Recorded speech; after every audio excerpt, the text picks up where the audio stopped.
वो तो पूरी ऐसी है, हवा मिल रही बच्चों को,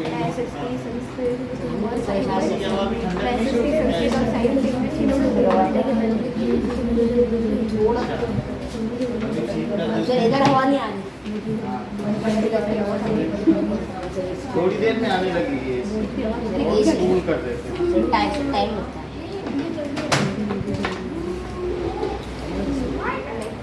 अब सही है ना, जब भी आएंगे तो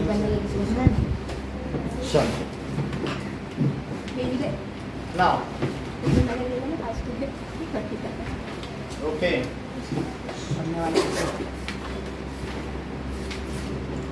now from trade to territory, ठीक है, so trade to territory का उस दिन का वीडियो आप लोगों को मिल गया था ना, ग्रुप में ज्वाइन हो गए हो ना।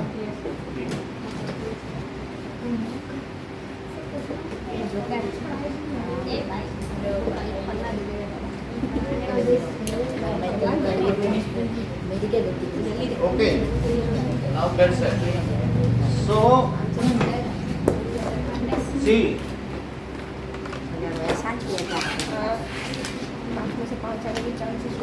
बात ना करें।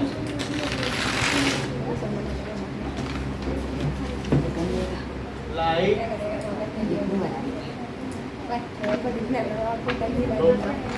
let me start, Devrat, or still you are getting set? लेकिन हाँ, any issue? दे दो उसको, वो तो देता है ना पैसा। देखिए,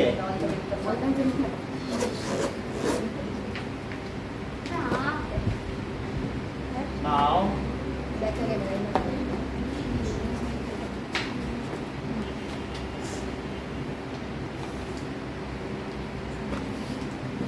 like this.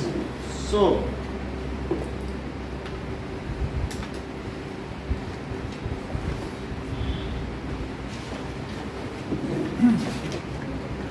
here we are saying that this is England. Here, this portion is England. So that is England is the group of three countries. That is Ireland, and that is Scotland, and England itself. So इन तीनों को मिलकर कहते हैं United kingdom. तीनों unite हो गए तो उसको क्या कहते हैं? जब तक दो यूनाइट थे तब तक कहा जाता था ग्रेट ब्रिटेन। जब तीनों यूनाइट हो गए तो उसे क्या कहने लगे? United kingdom. अभी इंग्लैंड मतलब जो भी इंग्लैंड है उसका क्या नाम है? तीन कंट्री है यहाँ यूनाइटेड, इसको कहेंगे United kingdom. Sir great Britain में कितनी कंट्रीज? ये दोनों। ये लोग जो होते हैं स्कॉटलैंड के, ये बहुत बड़ा टोपा लगाते हैं और फ्रॉक पहनते हैं सब लोग, और वो बजाते हैं बैक पाइपर। तो लेकिन इनके सारे कल्चर को इंग्लैंड वालों ने बर्बाद कर दिया, क्योंकि इंग्लैंड डोमिनेट करता था वर्ल्ड पे। तो उसने उसको, जब इन दोनों का यूनिफिकेशन हुआ तो इसके राजा ने महारानी एलिजाबेथ के पैर में रख के ऐसे यूनिफिकेशन किया। So it was not a kind of unification. And when the parliament took place in दोनों की, तो इनकी ड्रेस कोड का इन्होंने मजाक उड़ाया। तो फिर अभी भी स्कॉटलैंड वाले पिछले साल भी उन्होंने कहा था हम इंग्लैंड से अलग होंगे क्योंकि मेरे कल्चर को उन्होंने बर्बाद किया। खैर जो भी बात हो, अभी तो ये यूनाइटेड किंगडम है। तो ये इन तीनों कंट्री को मिलकर क्या कहा जाएगा? United kingdom. अच्छा, यूनाइटेड किंगडम में एक ऐसा टाइम था कि वर्ल्ड में सब जगह राज किया। यहाँ पर एक कंट्री है जिसको कहते हैं स्पेन, और यहाँ एक कंट्री है, ये आल्प्स पर्वत है, यूराल माउंटेन। तो ये चांद से भी दिखता है, ये इतना बड़ा माउंटेन है। इस चीज को एशिया कहते हैं, और इसको क्या कहते हैं? इसको यूरोप कहते हैं, और इसको क्या कहते हैं? एशिया। और ये इनको अलग अलग करता है। खैर जो रशिया है वो यूरोप में भी है। हाँ, ये स्पेन है। सो इसके जो स्पेन के निवासी हैं उनको क्या कहते हैं? पुर्तगाली। हिंदी में और इंग्लिश में क्या कहते हैं? पोर्टुगीज। पोर्टुगीज। ये देख लो, ये यहीं पर यूरोप में ये नीदरलैंड है, नीदरलैंड फिनलैंड, ये हैप्पीएस्ट कंट्री है वर्ल्ड के। ये अपने लोगों से टैक्स नहीं लेते, कहते हैं जियो, और हफ्ते में 4 दिन काम करना, 3 घंटे ही ऑफिस आना, ज़्यादा नहीं आना है, जाओ आराम से काम करो 3 घंटे। और अगर हफ्ते में 12 घंटे कर लिए तो छुट्टी बैठो पूरे हफ्ता, आने की ज़रूरत ही नहीं। हैप्पीएस्ट कंट्री, और 1 पैसा टैक्स नहीं देना। बच्चों की फीस, बच्चों के हॉस्पिटल का खर्चा सब हम करेंगे, तुमको जोड़ने की जरूरत नहीं। जियो खाओ पैसे पियो। कहाँ से लाता है? पैसे कहाँ से लाते इतनी ज़्यादा पैसा है उनकी गवर्नमेंट के हैं? पास। सर कभी ना कभी तो वो लोग भी गरीब होंगे। गरीब, अब उनको और जो दूसरी सोर्सेज हैं इनकम के, जो गवर्नमेंट है उनके पास बहुत बड़ी खेती sources क्या-क्या है, ऐसे और income के? मतलब जो उनके पास इतनी सारी एक्स्ट्रा जमीनें, क्योंकि निवासी यहीं नहीं रहने के लिए, लोग थोड़ी जगह पर रहते हैं, बाकी जगह पर गवर्नमेंट अपना खेती कराती है, उससे खूब पैसा आता है। समझ आई? बहुत सारी गायें हैं गवर्नमेंट के पास, उनसे दूध होता है। तो ये हैप्पी इंडेक्स इनका सबसे ऊंचा है, कुछ नहीं लेते। अच्छा, ये नीदरलैंड, ये क्या है? नीदरलैंड के निवासी डच कहलाते हैं। क्या कहलाते हैं? डच। यहाँ पर यूरोप में थॉमस एल्वा एडिशन हुए, इंग्लैंड में। कौन हुए? अच्छा, थॉमस एल्वा एडिशन ने वहाँ पर क्या किया, एक बार उन्होंने वो कैटल से उठा के देखा, भाप उड़ रही थी तो पत्थर रख दिया, तो उससे क्या हुआ, उन्होंने देखा कि अरे, और फिर उसमें भी नोजल में भी, जो कैटल का नोजल ना, उसमें भी कुछ कॉक लगा दिया, तो देखा उसने पत्थर को भी गिरा दिया। फिर उन्होंने देखा कि स्टीम में बड़ा प्रेशर, स्टीम इंजन बना डाला, और जब एक बार स्टीम से चलने वाला इंजन बन गया तो बड़े बड़े नेवल शिप बन गए जो इंजन स्टीम से चलते थे। सर नेवर जैसे यूज मतलब आप कह रहे ऐसे थे कि शिप उन्होंने- बन गए जो बड़े बड़े शिप, पहले तो बोट चलती थी, बोट हवा पे चलती थी, उसमें पाल लगे होते थे, वो कपड़े नहीं होते थे, तो कपड़े मोड़ मोड़ करके उससे क्या होते थे कि जिधर हवा चल रही उसी के डायरेक्शन के हिसाब से नाव मोड़ी जाती थी।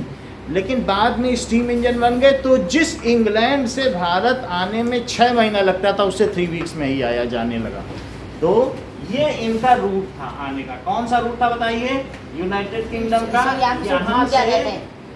ये केप ऑफ गुड होप, इसे क्या कहते हैं सर, बताओ? केप ऑफ गुड अभी होप। ये इसको जो है साउथ अफ्रीका कहते हैं, और इसकी राजधानी जोहान्सबर्ग है। समझ आया? लेकिन उस समय इसे क्या कहते थे? Cape of good hope. Cape of, आपकी बुक में यही लिखा है, गुड होप। होप। सर, ये सर कैप ऑफ हॉर्न है ना? हाँ? सर, ये सर बगल वाला सर कैप ऑफ हॉर्न। हाँ, और यहाँ से फिर देखो, यहाँ से ये पहुंचे मुंबई, तो उस समय बॉम्बे था। क्या था इसको? बॉम्बे पहुंचे, बॉम्बे से ये यहाँ से पहुंचे मद्रास। मद्रास। अच्छा, यहाँ पर जैसे हमें मालूम है कि एक ग्रुप ऑफ आइलैंड है, ठीक है, तो group of island Andaman Nicobar है, तो यहाँ गए, पहले यहाँ आए ये, और फिर यहाँ से क्या हुआ, मद्रास गए। इसको क्या कहते हैं? मद्रास। मद्रास। और मद्रास से चले गए इंडिया में ही, कलकत्ता। कैलकटा, उस समय कैलकटा कहते थे, और उससे पहले कालीकुटा कहते थे, कालीकुटा। वो एक विलेज था। तो फिर बाद में उससे कैलकटा हुआ, फिर कोलकाता हो गया ना। और मद्रास का आजकल नाम क्या है? चेन्नई। तो कैलकटा यहाँ सब गए, इसके अलावा कुछ लोग यहाँ भी गए। अच्छा, सबसे पहले ये जो सी रूट था, इसकी खोज वास्को डिगामा ने वास्को की, डिगामा। जो कि पोर्तुगीज था। वो कौन था बताओ? पोर्तुगीज। यानी वो कहाँ का निवासी था? स्पेन। स्पेन के निवासियों का कहना, मतलब उनके बारे में माना जाता है उनको खाने का बड़ा शौक है। वो बारात में भी जाते हैं तो 5 बार खाते हैं, एक बार खाएंगे फिर वॉमिटिंग कर देंगे, वहाँ वॉमिटिंग पॉट्स होते हैं, फिर जाके खाएंगे, फिर वॉमिटिंग करेंगे, वॉमिटिंग वालों की लाइन लगी होती है। वो इसीलिए उन्हें पिग्स ऑफ वर्ल्ड कहा जाता है, क्योंकि वो पिग की तरह खाते हैं। अच्छा, तो इस पे यहाँ का निवासी था कौन? Vasco D gamma. तो उसने सबसे पहले ये इस रूट की खोज की। सर, उसके बाद से एक और से सेलर आए थे सर, जिनके पीछे डक और डच आ गए थे उसके बाद। तो ये वास्को डी गामा। तो यहाँ से भी कुछ आए, जो यहाँ पर सबसे पहले कैलकटा या कालीकट में उतरे, ठीक है कि नहीं? तो अलग अलग कोड में होते हैं, तो इस तरीके से। बट वी आर, ये तो रूट था, ये सी रूट था जिससे कि ब्रिटेन वाले लोग क्या किए, इंडिया आए। अब बात होती वो इंडिया क्यों आए, तो हमने थोड़ी देर पहले आपको बताया कि थॉमस अल्वा एडिसन ने क्या बना दिया था, स्टीम इंजन। स्टीम इंजन के बनते ही ट्रेन भी बनने लगी और शिप भी बनने लगी। अब ट्रेन बन गई, शिप बन गई, और एक उसी समय आविष्कार हो गया था स्पिनिंग जेनी का। स्पिनिंग जेनी में क्या होता है, कॉटन से एक साथ कितने सूत काटे जा सकते थे, 1000। तो अब उनको 1000 मतलब एक थ्रेड होता है ना, एक उससे जब हम इससे करते हैं चरखे से, तो एक एक सूत बनता है, थ्रेड। तो थ्रेड है तो उससे वो फाइबर कहलाता है, ठीक है, और फाइबर से फिर फैब्रिक बना लेते हैं, यही बात है कि नहीं। और जो इससे संबंधित व्यापार है कपड़े का, उसको कहते हैं मर्केंटाइल। क्या कहते हैं, मर्केंटाइल। मर्केंटाइल का मतलब है कपड़ा व्यापारी, और उसी से नाम पड़ गया मर्चेंट, क्योंकि सारे लोग, बहुत सारे लोग, सब लोग आते थे कपड़ा का व्यापार करने। तो सबसे पहले बोलो इंग्लैंड में किसका आविष्कार हुआ, स्पिनिंग जेनी का। तो स्पिनिंग जेनी का आविष्कार हो गया तो उन्होंने बड़ी बड़ी कॉटन मिल खोल ली। कॉटन मिल खोली, उनको कॉटन चाहिए था, और सबसे अच्छा कॉटन दुनिया में इंडिया का था, और सबसे अच्छा सिल्क भी इंडिया का था। तो वो सोचने लगे हमको रॉ मटेरियल कहाँ से मिले। हाँ, सिल्क रूट तो है चाइना में, बट यहाँ पर भी आसपास हमको भी उसी समय तक पता चल चुका था कि सिल्क को कैसे हम लोग जो है वो सिल्क, वो दैट इज वो जो मलबरी के कीड़े होते हैं ना, उससे, हाँ, तो उनसे सिल्क वॉर्म, उनसे हम लोग क्या करते थे कि वो वैसे जो इसमें सिल्क वॉर्म का कॉकून बना हुआ है कि नहीं, सबसे ऊपर में नहीं है सिल्क वाले मॉथ, तो उससे हम लोग क्या करते थे, सिल्क हम भी निकालने लगे थे। तो इंडिया का सिल्क और वहाँ से चाइना से हमारे यहाँ भी होता था, तो हम लोग सीख गए थे। तो दो चीज़ों के लिए ट्रेड वो करना चाहते थे, और रॉ मटेरियल। कॉटन सबसे अच्छा कहाँ था बताओ, सूरत। दैट इज इंडिया में कॉटन सबसे अच्छा था कलकत्ता में। इस समय नंबर 1 पे, नंबर 1 पर आप समझिए कि, हाँ कोई बात नहीं, ये देखो ये कॉटन है, सर मैंने देखा हुआ है सर, इनके अंदर से छोटे छोटे बीज ये भी देखो होते ये हैं रेशम कॉटन, सर, बीज भी होते हैं सर इसके अंदर छोटे छोटे। ये फट जाएगा तो ये सब बिखर जाता है। सो कॉटन का व्यापार कहाँ पर होता था, ठीक है। अच्छा, अगर तो इस तरीके से सिमिलर सील है, और थोड़ा छोटा होता जो फट जाता है, तो ये भी कॉटन की तरह का फैब्रिक है, ठीक है कि नहीं। ये देखो सर ये कौन से सीजन में उगता है सर कॉटन? ये मुंबई से लाए वैसे। तो अब ये जरा देखिए, तो अब वहाँ पर दो चीज़ें हो गई थी, स्पिनिंग जेनी हो गई थी, तो इनको चाहिए था अच्छा कॉटन। तो इन्होंने क्या किया, इंग्लैंड वालों ने अपनी एक कंपनी थी, चूँकि ये क्या होता था कि हम लोग बोलो ईस्ट में है कि वेस्ट में, अब आप बताइए, क्योंकि जो मेन लाइन है जो पूरे वर्ल्ड में 0 डिग्री लेटीट्यूड है, वो यहाँ से जाती है इंग्लैंड के ऊपर से, इसको ग्रीनविच मीन लाइन कहते हैं, 0 डिग्री लॉन्जिट्यूड। अच्छा, हम इसके इधर पढ़ते हैं कि इधर, अगर हम इधर पढ़ते हैं तो ईस्ट में हुए, यस सर। और हमारे कंट्री का नाम क्या है, इंडिया। तो यहाँ एक ऐसी कंपनी बनी जो इंडिया में व्यापार करना चाहती थी, और वो ईस्ट में भी जाना चाहती थी, तो उसने अपना नाम रखा ईस्ट इंडिया कंपनी। यहाँ के नाम पे ही अपना नाम रख दिया, बोला हमको इंडिया जाना है रॉ मटेरियल देने। क्यों, ईस्ट इंडिया कंपनी अभी भी है, बस अभी वो बस चॉकलेट बेचती है, और एक टाइम पे पूरे वर्ल्ड में ईस्ट इंडिया कंपनी का साम्राज्य। तो हाँ सर, ईस्ट इंडिया कंपनी तो ब्रिटिश पार्लियामेंट में डिसॉल्व हो गई थी, क्योंकि वहाँ पर क्या हुआ था, इनको ट्रेड करना था, और ये धीरे धीरे टेरिटरी लेने लगे थे। आपको मालूम है कि डलहौजी या और दूसरे जो थे रॉबर्ट क्लाइव, उन्होंने क्या की, चालाकी करने लगी, वो यहाँ डिस्प्यूटेड काम करने लगे, इससे ब्रिटिशर्स का डिफेम होने लगा। डिस्प्यूटेड का मतलब यहाँ के राजाओं से झगड़ा करने लगे। वहाँ की रानी एलिजाबेथ ने इनके नाम पे एक ऑर्डर लिखकर भेजा था कि जाओ, that is you can go for trade, तुमको वहाँ के राजाओं से मिला जुला के रखना है, तुम्हें इससे नहीं पढ़ना है कि वहाँ की टेरिटरी नहीं लेनी है, ओनली गो 2 रुपए का कॉटन लो, 200 की शर्ट उन्हें बेच के आ जाओ। वहाँ से 2 रुपए का कॉटन लेके आना, और यहाँ फटाफट तुम्हारी मशीन में 200 की शर्ट बन जाएगी, वहाँ जाके बेच देना, 198 का तुम्हें फायदा हो जाएगा। तो ऐसा रॉ मटेरियल चाहिए था कि नहीं इनको, और तो उस समय इन्होंने क्या किया, नवल शिप बन गए थे। और यहाँ पर क्या हुआ, उन्होंने यहाँ भी ट्रेन डाल दी कि जल्दी जल्दी सब कोल यहाँ से जाए, जल्दी जल्दी यहाँ से क्या जाए, कॉटन जाए, सब शिप में भर भर के भेजते। उस समय तक सुएज कैनाल नहीं थी ये वाली, नहीं तो हम सीधे ही लोग चले जाते। तो अभी ये है सुएज कैनाल जो मिस्र में, जहाँ हमारे प्राइम मिनिस्टर गए हैं इजिप्ट से कि हमको यहाँ ज़मीन दे दो थोड़ी सी, हम अपना सामान रखेंगे, यही बात करने गए हैं। ये मिल जाएगा। सर तो इंडिया को छोड़ के उधर क्यों सामान रखते हैं? देखो, हम इंडिया अपना जो 30% ट्रेड यहीं से करते हैं, तो अगर हमें यहाँ ज़मीन मिल जाएगी तो हम बहुत सारी चीज़ वहीं डंप करने लगेंगे, और जिसको जरूरत पड़ेगी कितने दिन में चाहिए, 5 दिन में, हाँ यही तो रखा है, लो आप ले जाओ। तो सर इंडिया से नहीं भेजना पड़ेगा। सर फास्ट ट्रेडिंग होगी। तो उन लोगों ने बोला हाँ ज़मीन दी तुमको, प्राइम मिनिस्टर बात करके आ गया, कितना फ़ायदा हो गया।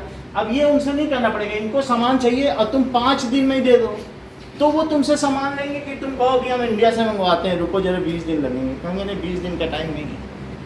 तो फास्ट ट्रेडिंग हो जाएगी सर। कौन लोग, जो शिप यहाँ से गुजरेगा उसको टैक्स देना पड़ेगा, और उस टैक्स से उनकी पूरी कंट्री चलती है। और इंडिया ने इनको, प्रधानमंत्री को सबसे बड़ा सम्मान दिया है अपने यहाँ, जो मेन होता है, जैसे हमारे यहाँ भारत रत्न होता है ना, ऐसे उनके यहाँ का जो सबसे हाईएस्ट सिविल अवार्ड है वो आज दिया है। तो आप समझ गए ना, जो भी उनका नाम हो उसका तो वो किया गया है। तो आप समझ गए कि यहाँ पर ये लोग क्यों आए, रॉ मटेरियल लेने आए। और उस कंपनी का क्या नाम था, वहाँ पर जो अभी लंदन है, लेकिन पहले मैनचेस्टर हुआ करती थी वहाँ की राजधानी, कैपिटल। तो वहाँ पर इतनी मिल्स थी, ठीक है कि नहीं। और जो ये लोग व्यापार करते थे, जो लोग मतलब इस तरीके का व्यापार करते थे, कच्चा माल कैसे लाते थे, उनको कहते थे फैक्टर्स। वैसे तो उनको मर्चेंट्स कहना चाहिए, क्योंकि मर्केंडाइज का काम कर रहे हैं, कपड़े का, लेकिन उनको फैक्टर्स कहते थे। जहाँ वो सामान रखते थे उसको फैक्ट्री कहते थे। फैक्ट्री नाम आ गया। उससे नाम क्या आ गया बताओ, फैक्ट्री। जहाँ वो अपना सामान रखते थे, कच्चा माल रखते थे, रॉ मटेरियल, तो उससे फैक्ट्री नाम आ गया। तो यहाँ पर कौन सा अभी मैंने नाम बताया, जहाँ पर बहुत सारी मिल्स थी और खूब धुआं निकलता था, काला काला। मैनचेस्टर में इतना काला धुआं निकलता था कि वहाँ कभी सुबह ही नहीं होती थी, लगता था शाम है, सूरज कभी दिखता ही नहीं था। वो लोग इतने फख्र से कहते थे, देखा हमारे यहाँ सूरज निकलता ही नहीं। और एक दिन ऐसी बारिश हुई, रेन हुई कि सब जो अच्छे अच्छे स्टैचू थे सब धुल गए, ऐसी ट्रेन हो गई। तो आप समझ लीजिए यहाँ पर 20 कंपनियां थी। हाँ, यहाँ पर पूरे यूनाइटेड किंगडम में वो सब चाहती थी हमें इंडिया भेज दें एलिजाबेथ, लेकिन इस कंपनी ने कहा कि मैं आपको 2 लाख जो उस समय का यूरो था, फ्रेंच यूरो, वो दूंगा और आप हमें सोल प्रॉपर्टी दे दीजिए, पूर्ण अधिकार, और किसी को नहीं भेजिएगा। 19 कंपनी हमें भेजो, तो उन्होंने दे दिया, जाइए आप ही जाइए, किसी को नहीं भेजेंगे। तो सारा सोल प्रॉपर्टी, पूरा अधिकार किसको मिल गया बताओ, ईस्ट इंडिया कंपनी को पूरा अधिकार मिल गया, जाओ तुम व्यापार करो। लेकिन हाँ, अगर एलिजाबेथ से ट्रेडिंग करना चाहती थी तो फिर बाद में इंडिया पर कब्जा क्यों? एलिजाबेथ ने कब्जा नहीं किया, इन्हीं लोगों ने सारी टेरिटरी, उसका वही कहानी हम बताने जा रहे हैं कि अब हुआ क्या, इनको अधिकार मिल गया। जब ये यहाँ पर आए तो सबसे पहले बॉम्बे आए। बॉम्बे में सूरत बहुत बड़ा कच्चे माल का, गुजरात में वहाँ कॉटन, और महाराष्ट्र में भी खूब कॉटन होता है, ब्लैक सॉइल है, कॉटन ही कॉटन, रेगुर सॉइल है और ब्लैक सॉइल है, दोनों में खूब कॉटन होता है। यहाँ काम किया। मद्रास से इन्होंने क्या किया, जैसे आप देखेंगे कि वो क्लोव ले लिया, ठीक है, सिनेमन ले लिया, दालचीनी, और इसी तरीके से काली मिर्च ले ली, पेपर ले लिए, सारे मसाले इन्होंने यहाँ से मद्रास से उठाए, या उस समय जो होता है कि दैट इज केरला से भी ले लिया। और फिर इसके बाद कलकत्ता गए, वहाँ पर भी हमने बताया ना, इस समय जो वेस्ट बंगाल है, जो एक अलग अभी इस समय कंट्री है, वहाँ पर वो नंबर 1 है मर्केंडाइज में, कपड़े के व्यापार में, तो वहाँ से भी खूब सामान लेते थे। अब समझ में आ गई बात। लेकिन अब इनको तो पूरा अधिकार मिल गया था, इनको क्या जरूरत थी भारत पर कब्जा करने की। हुआ क्या, ये जब यहाँ पहुँचे तो यूरोप में 2 चीज़ें हो चुकी थी, एक स्पिनिंग जेनी बन चुकी थी और दूसरा क्या बन गया था, स्टीम इंजन बन चुका था। तो वो सब जगह यहाँ फैल गया स्टीम इंजन, और सब जगह स्पिनिंग जेनी भी चली गई। ये तो सब पास पास है ना, एक जगह बनेगी तो क्या सब लोग नहीं खरीद लेंगे? जर्मनी ने ले लिया, फ्रांस ने ले लिया, नीदरलैंड ने ले लिया, स्पेन ने ले लिया, और सब कहने लगे हमें भी रॉ मटेरियल चाहिए, हमको भी रॉ मटेरियल चाहिए। ये लोग सब पहुंच गए वहाँ, ये डच भी पहुंच गए, ये पावरफुल थे, डच उस समय बहुत पावरफुल थे, पोर्तुगीज भी खूब पावरफुल थे, और ये बहुत बड़े नाविक भी थे, जैसे वो जो शिप वो चलते सेलर्स। तो ये सब लोग वहाँ पहुँच गए। तो अब ये सब पहुँच गए, तो जो 2 रुपए का कॉटन था उसकी महंगा हो कीमत गया। हो गई 70 रुपए, क्योंकि जितने रुपए में जिसको मिलता था वो ले आता सर था। डिमांड ज़्यादा थी। भाई डिमांड ज़्यादा थी, और सप्लाई से ज़्यादा डिमांड होगी तो क्या हुआ? तो लोग क्या करते थे, रास्ते में ही उनकी नाव डुबो देते थे। कहते थे डच की नाव है, गोली मारो, डुबो दो, कुछ करो। किसी को रोक लेते थे, कभी लूट लेते थे, किसी की नाव पहुंचने नहीं देते थे। बहुत सारा उल्टा पुल्टा काम करने लगे, लेकिन ये कब तक चल पाता?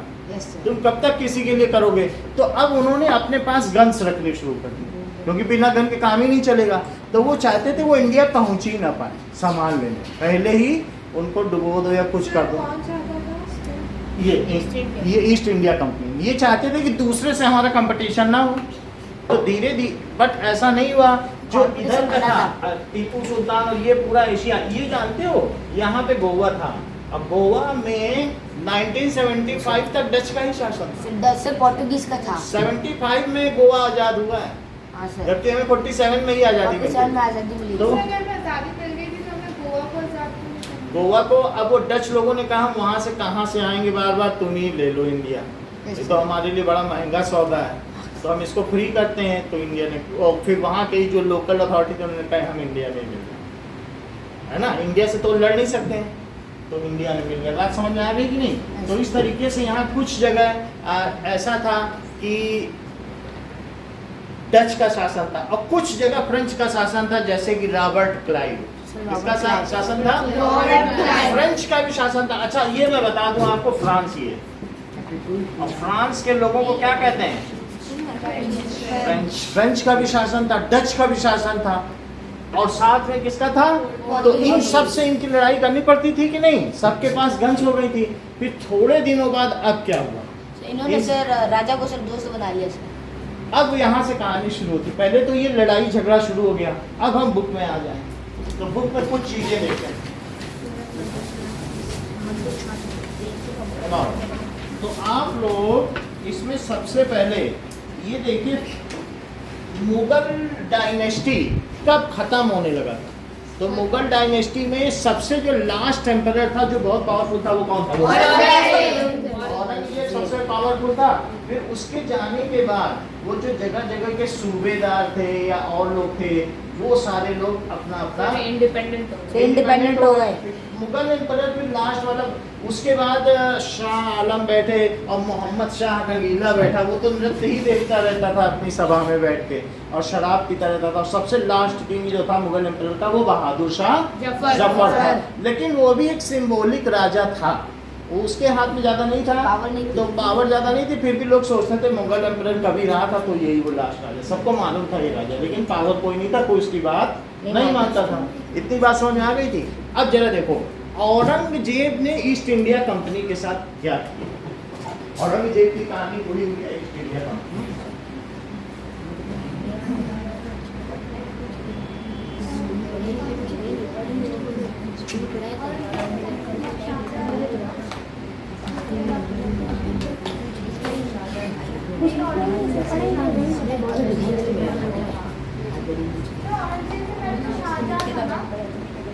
देखो शाहजहां और भी कई थे। सर बहादुर शाह को अरेस्ट किया गया था।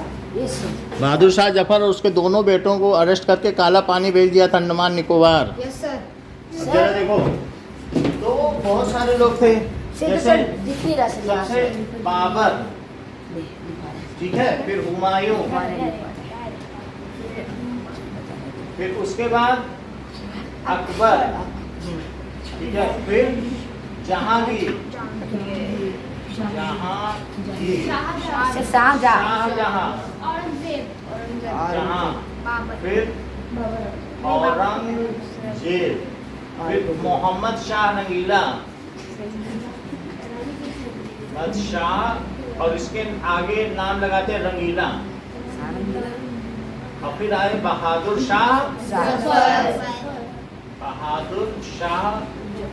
जफर। अच्छा, ये मुगल डायनेस्टी का लास्ट किंग था, सर लेकिन उसे अरेस्ट क्यों किया गया था? वो बताएंगे। सर इनमें से सबसे ज्यादा पावरफुल कौन था? इसमें देखो अकबर का सबसे ज्यादा था, और फिर औरंगजेब ने, तो अगर औरंगजेब की हम देखें तो इन्होंने सबसे ज्यादा टेरिटरी अपने अंदर में ले रखी थी। तो हम लोग देखें that is territory of Aurangzeb in India कितनी थी। लेट अस सी।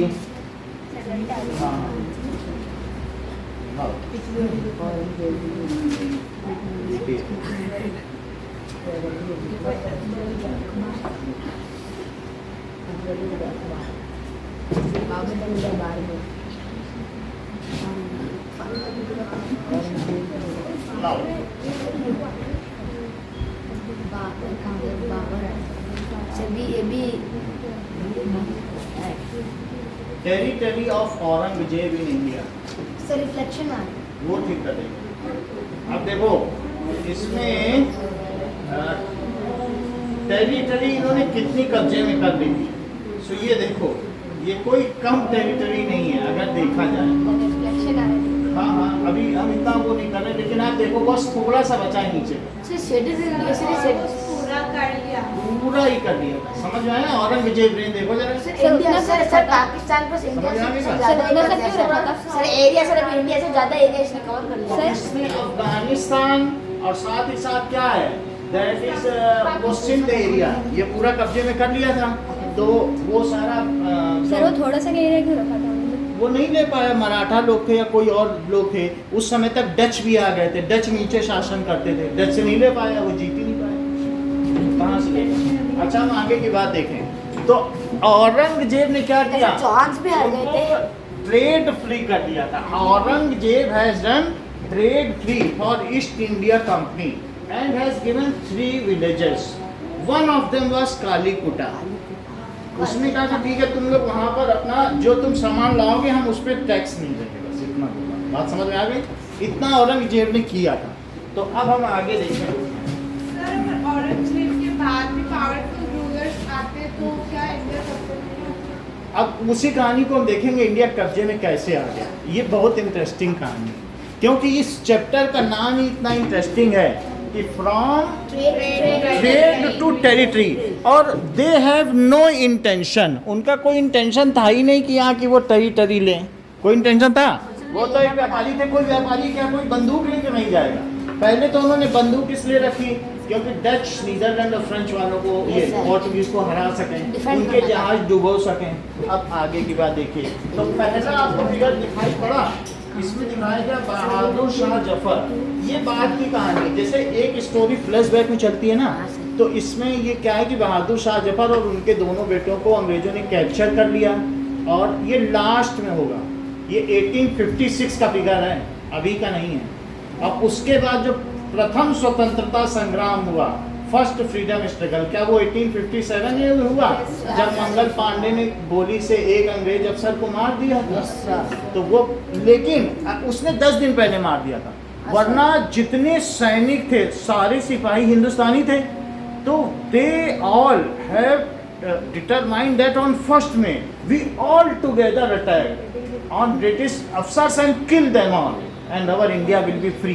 लेकिन वो इतनी जल्दीबाजी में था कि 10 दिन पहले ही मार दिया, फिर सारे लोगों से हथियारी छीन ली। नहीं तो वहीं आगे मारना भी था तो सबको बताना तो चाहिए था। तो सर 1 मई को सर इसका बर्थडे है। उस बस वो एक्साइटेड हो गया, उसने वो जाके धड़धड़ाते हुए घुस गया, उसने गोली मार दी। हम लोग कहते हैं मंगल पांडे जिंदाबाद, वास्तव में वो हमारा सबसे बड़ा फेल्योर है। कोई सीक्रेट चीज होती है तो उसको बचा के रखनी चाहिए नहीं। तो फिर लोगों को, अंग्रेजों को पता चल गया, सस्पिशियस हो गए उनके ऑफिसर। इसका मतलब है कि ये लोग हमें मार भी सकते हैं। सबसे उन्होंने मस्किट का मतलब बंदूक होती है, ठीक है, वो ले लिया और उनके हाथ में डंडा थमा दिया, बोला इसी सुलह किया। Yes sir. अब औरतों को जो उनमें देखा आपस में काना फूसी करके सर हमारी सर देश 1857 में जाती है।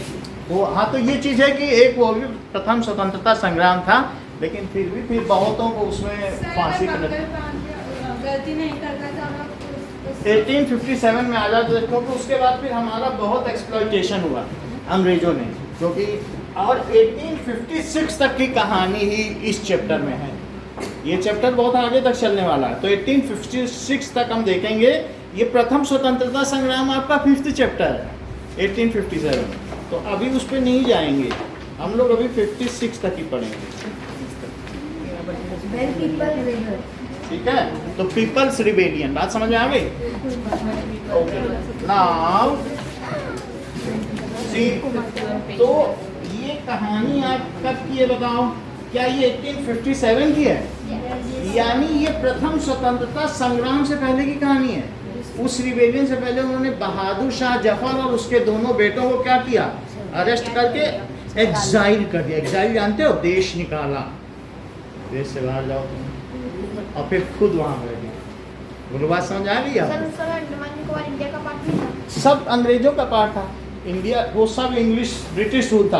कहा जाता है ब्रिटिश रूल पूरे में इतना फैला था कि वहाँ सूर्य कभी अस्थिर नहीं होता था, क्योंकि सन यहाँ से चला, यहाँ से चला, यहाँ से चला, और यहाँ जाके सेट हो गया, और सब ब्रिटिश ही ब्रिटिश है। तो कहीं ना कहीं तो सन रहेगा ब्रिटिश रूल में। तो कहा जाता था ब्रिटिश रूल में कभी भी सन, इसीलिए जो ब्रिटिश रूल था उसको कहते हैं बर्तानिया या ब्रिटानिया, और आज हम उसके बिस्किट खाते हैं। अच्छा सही समझ आई बात की नहीं? हम लोग ब्रिटानिया बिस्किट खाते हैं, और हिंदी में वो लोग कहते हैं बर्तानिया की हुकूमत। तो ये कहानी है 57 की, जब बहादुर शाह जफर, पहला पिक्चर देखो, बहादुर शाह जफर और उनके दोनों बेटों को, यहाँ देखो, इन 1857 लास्ट मुगल एम्परर बहादुर शाह जफर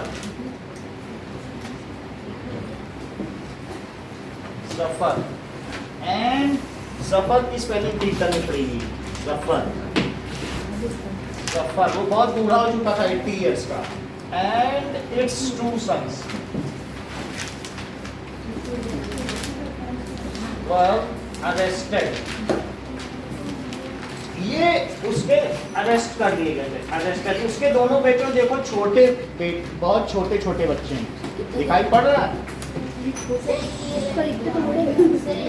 मुझे छोटे दिख रहे हैं सर।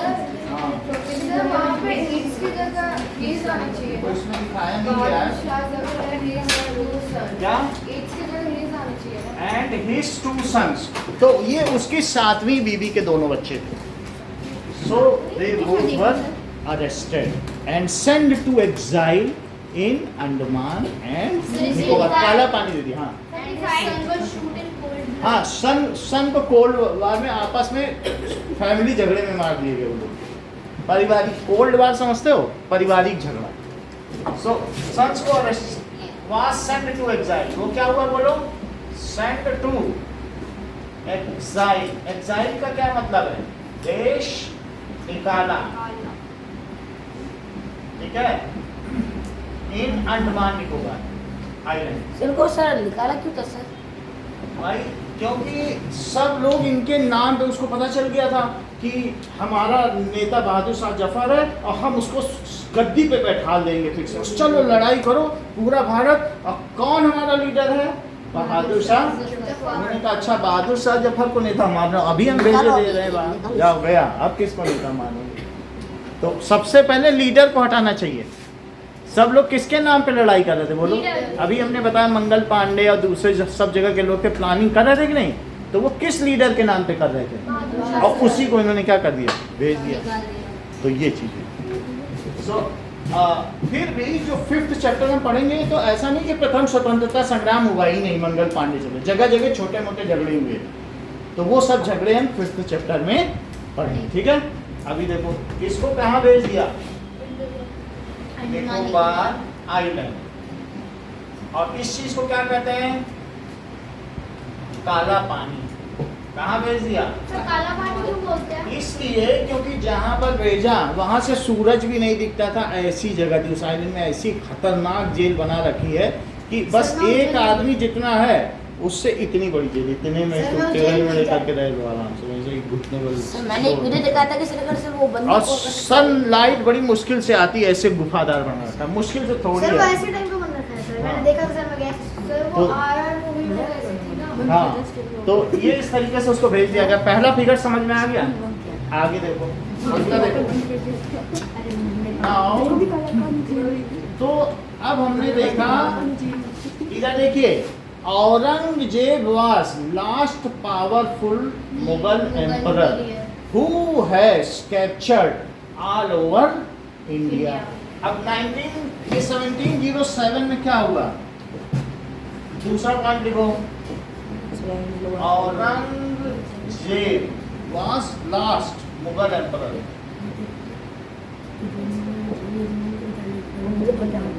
पावरफुल, देखो उसके और भी 3 भाई थे, यानी शाहजहां के कितने बच्चे थे? 4। और शाहजहां की जो बेगम थी, मतलब मुमताज महल, वो भी उसकी 5वीं बेगम थी। उसका जब 19वां बच्चा होने वाला था 19, तो उसने कहा हम तुमसे बहुत प्यार करते हैं और हम लड़ाई करने चल रहे हैं और तुम भी घोड़े पे बैठ के चलो, टुक बुक। उसने कहा मेरा 8 महीने का प्रेग्नेंट हूँ मैं, बच्चा, मुझे मत ले चलो। बोले नहीं नहीं, हम तुमसे बहुत प्यार करते हैं। और वहाँ उसको ले गया घोड़े पे, उसकी तबीयत खराब हो गई। तो उसने अपने बच्चे को जन्म दिया या नहीं, वो तो मर गई वहाँ पे। वो 20 दिन तक कमरे से ही बाहर नहीं निकली, उसी ऐसा होगा। तो फिर आपने देखा कि इसके 4 बेटे थे। तो अब औरंगजेब ने अपने पिता को वहीं पर आगरे के किले में कैद कर लिया। बोला अब मैं राजा बनूंगा। सर कैद कर लिया? कैद कर लिया मतलब वहीं पे रख दिया। आगरे में एक बहुत बड़ा किला है रेड कलर का, ठीक है ना, आगरा फोर्ट। तो उन्होंने कहा अगर कैद करे तो ऐसी जगह रखो एक झरोके से कम हम वो तो देख सकें, ताजमहल, जो मैंने अपनी वाइफ मुमताज महल की याद है, तो वहाँ से दिखता है ताजमहल। तो और इसने अपने 3 भाइयों का सर काट के थाली में पेश कर दिया अपने पिता को, ये तुम्हारे 3 बेटे और चौथा मैं राजा। मतलब सर राजा बनना था, सीधा बन सकता था, लेकिन इसका एक बहुत अच्छा वो भी था भाई, दारा शिको, उसको मार दिया। वो बहुत ज्ञानी था, उसने उर्दू फारसी का ज्ञान भी था, वो कुछ नहीं करता था शासन, उसको भी मार दिया। और उसका इसको बहुत दुख हुआ। उसी ने कहा था गर फिरदौस बर रुए दमी अस्तो अमी अस्तो अमी अस्तो, यदि धरती पर कहीं स्वर्ग है कश्मीर को देखकर तो यहीं है, यहीं है। तो सर तो उसको भी मार दिया। तो इसने, औरंगजेब एक बहुत क्रूर राजा था और इसने क्या किया कि मतलब और सब अपने भाइयों को मार के, और पिता को उसको इतना ही पानी देता था जिससे वो जी सके, पानी भी नहीं देता था पीने।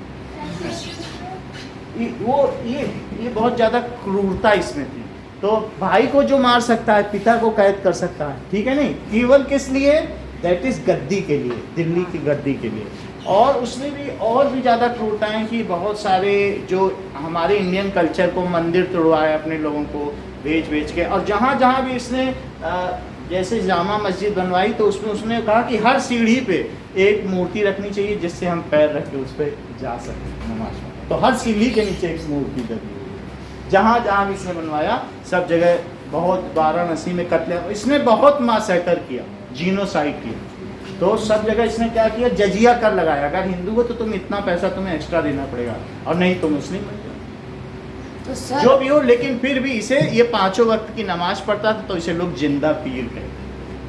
तो इनके जो मतलब जो अपने लोग थे ना मुगल साम्राज्य के, वो उसको क्या कहते थे?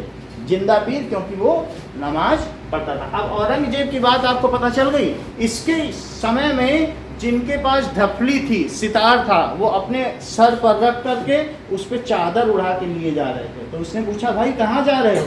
इसने कहा भाई आप तो गाना गीत सुनते नहीं हो, और पहले वाले तो सब लोग सुनते थे सितार मृदंग, और हम इनको अब दफनाने जा रहे हैं, इनका काम क्या? हाँ बोला अच्छे से दफना देना, ये ना हो कि फिर ये बाहर निकलना है, अब कोई सुनने वाला नहीं, जाओ दफनाओ, ऐसा बोला। तो ये गाना भी नहीं सुनता था, कुछ भी नहीं था। इसका ये था कि टेरिटरी बढ़ानी है और किसी तरीके से मुगल एम्परर को एस्टेब्लिश करना है। इतनी बात समझ में आ गई आपको?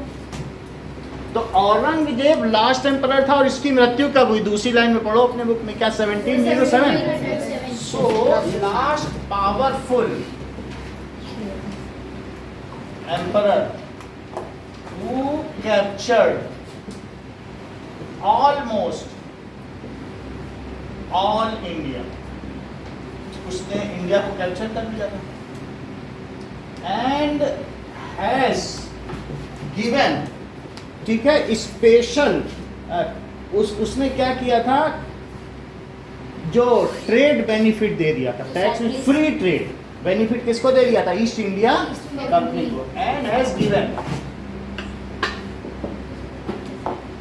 स्पेशल, वैसे ये ईस्ट इंडिया कंपनी जहांगीर के समय में ही आ गई थी, ईस्ट इंडिया कंपनी। और इसकी जो बेटी थी यानी शाहजहां की बहन, तो इसकी शाहजहां था और इसकी एक कोई ना कोई तो बहन होगी ना, सिस्टर, तो वो जहांगीर की बेटी थी कि नहीं, उसको इनके डॉक्टर्स ने ठीक कर दिया था, यानी औरंगजेब की माँ, ऐसा समझो, उसको ठीक कर दिया था। उनकी बुआ हुई ना, बुआ हो गई, या मतलब शाहजहां का बेटा था, इसकी बहन ही तो बुआ हुई, तो उसको सही कर दिया।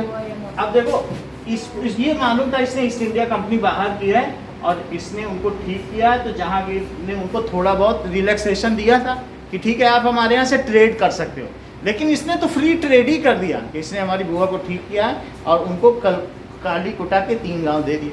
समझ में आ गई बात आप? इतना प्यार था कि हैं? बुआ से कुछ ज्यादा ही प्यार करता था। देखो बुआ से, बुआ का तो गर्दन नहीं काटा था तो बुआ तो प्यारी हुई, तो पाँव तो काट ही देता, माँ जिसको नहीं मारा वो प्यारी हुई। तो हैज गिवन, उसने क्या किया बोलो, उसने ट्रेड रिलैक्सेशन, रिलैक्सेशन किसको दे दिया, टू ईस्ट इंडिया कंपनी।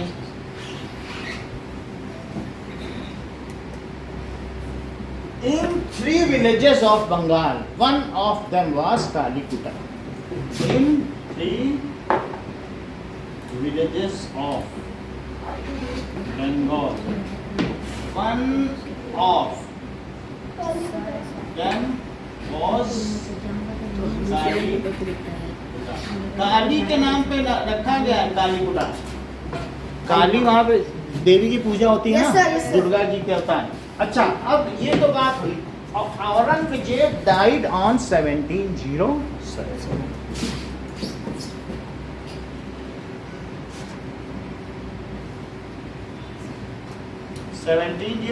फिर आपके बुक में लिखा है उसके बाद now subedars individually taken over their territories. अगली लाइन भी पढ़ो, ब्रैकेट में लिखा है subedar. Yes sir, Now, Subedars have taken full control over their territory. Over their territory. इतनी बात आपको पता चल गई। ईस्ट इंडिया कंपनी कौन थी, अब जरा उसके बारे में सुनो। इसने तो ईस्ट इंडिया कंपनी को दिया था। सो ईस्ट इंडिया कंपनी कौन थी, east India company was a mercantile company. Mercantile का मतलब समझती हो, कपड़ों का जो व्यापार, मर्केंडाइज कपड़ा, मर्केंडाइज कि हमारे यहाँ मर्केंडाइज बेचा जाता है। तो किसी से पूछो कि भाई तुम्हारे क्या होता है, कहते हैं हम तो मर्केंडाइज से डील करते हैं, यानी कपड़े से। समझ आया ना? तो उसी के नाम पे मर्चेंट पड़ा नाम। So company was dealing with, किस पे डील करती थी, बुक में नाम लिखा है मर्केंटाइल। इसका मैं मतलब दिखा देता हूँ, कपड़ा व्यापारी, है ना, बोल्ड में लिखा हुआ है व्यापारी। तो कपड़े में ये डील करती थी।